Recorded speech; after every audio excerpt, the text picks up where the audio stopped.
Right, so hey everyone and welcome back to another budget photography video. So it has been a very long time since I sat down in front of this camera and recorded a video, and I tell you something, now it feels pretty good to be back in the new year. Although you're probably thinking, hang on a second, you uploaded last week. No, actually, well, yes, I did. So the Canon 700D.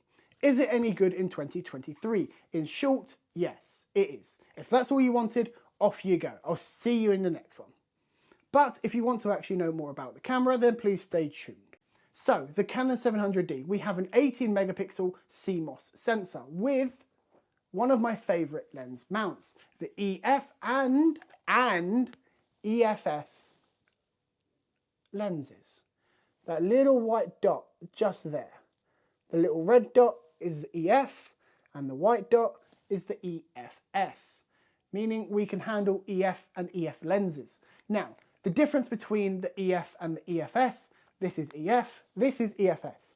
EFS lenses are cheaper, which can be good for the wallet, but usually build quality isn't usually the best. They're usually made of plastic, sometimes metal, very, very, very rarely.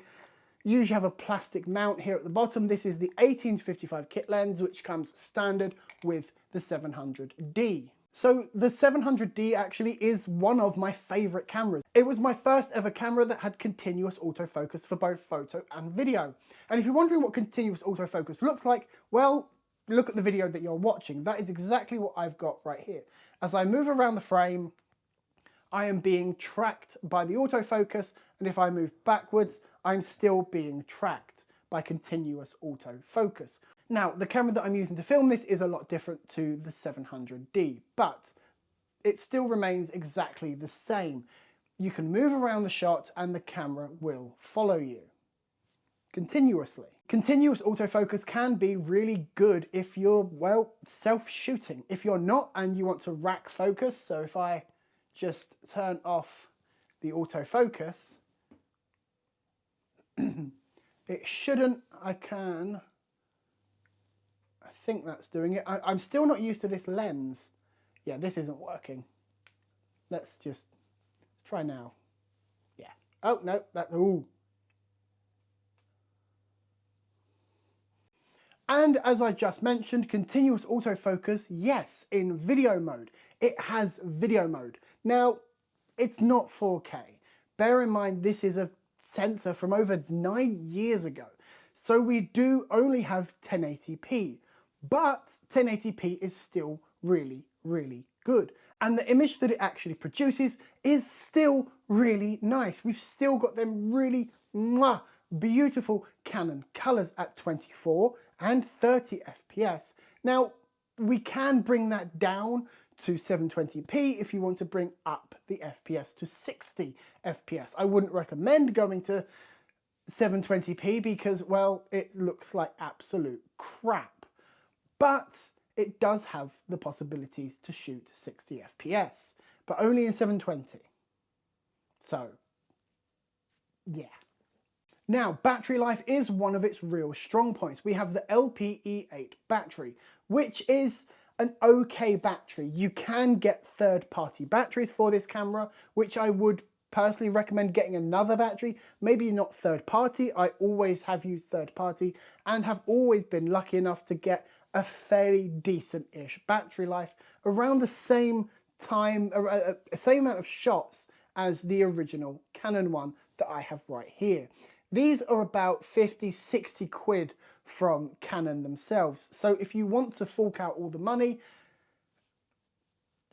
please don't. Just buy a third-party battery.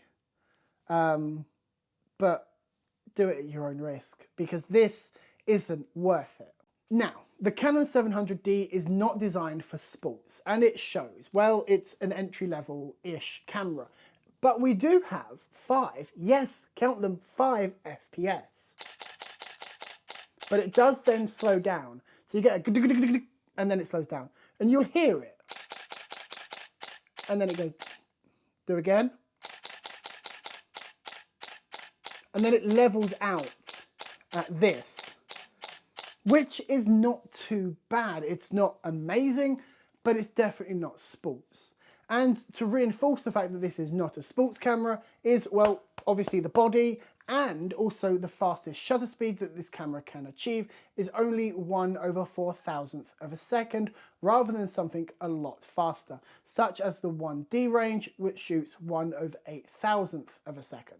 Now, surprisingly, this does take SD cards, and I haven't found one that I can't use in it yet.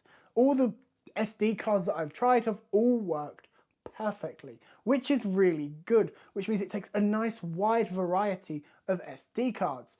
I personally wouldn't go past 128 gigs though, because I feel like if that 128 gigs is enough for both photos and videos for a long time. Because let's face it, the photos are what, 15 to maybe 20 megabytes, sorry. And then the videos are going to be 1080p, and they're going to be a compressed file of MP4, so motion JPEG. So it's another compressed file. So you're not going to need much space. Personally, actually, you would probably be good at starting between 30 and 60 gigs. But if you want to go away, if you're going on holiday, 128 gigs will do you perfectly.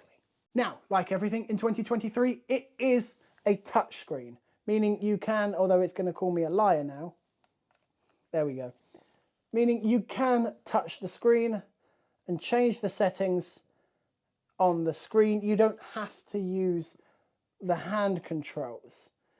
Personally, I don't really use the touchscreen. It is glass. I feel like as if it's Gorilla Glass, but I'm not sure. So I can't say, but the touchscreen is there. And on the notes of the screen, it is a tilty flippy screen, meaning that if you want to vlog or get nice high shots or low shots, then you're off to the races, so to speak. I think that's... Now, it does have its downsides. First of all, there's the size of it. And when I say the size of it, I don't mean the actual camera itself. I mean this grip. It's not that deep if you have big hands like myself. If you have small hands, it is perfectly comfortable. Now, I can hold this camera quite comfortably for an extended period of time, but there are other more comfortable cameras. And obviously, because of its age, it's an old CMOS sensor, meaning low light is going to be not the best, but it's not bad. Personally, I wouldn't recommend going past 3200, which sounds quite low in comparison to a lot of today's cameras, but it is what it is. You can go higher and you can extend the sensitivity of the ISO, but I personally wouldn't recommend doing that, or you're just going to get grainy, crappy looking shots.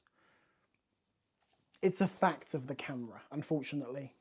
Now, it does have a flash on the top, as most entry-level DSLRs had at the time, but personally, I've never really used it, so I can't say whether it's good or bad. On-camera flashes for me are always bad anyway, my experience. Now, I want to get into a little detail here of this thing here, the little shutter button. Can you hear that?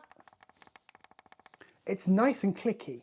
Now, this is a bad thing and a good thing, because when you half press to, you know, set your focus, it feels all mushy and kind of... Can you hear that? I don't know if you can hear that.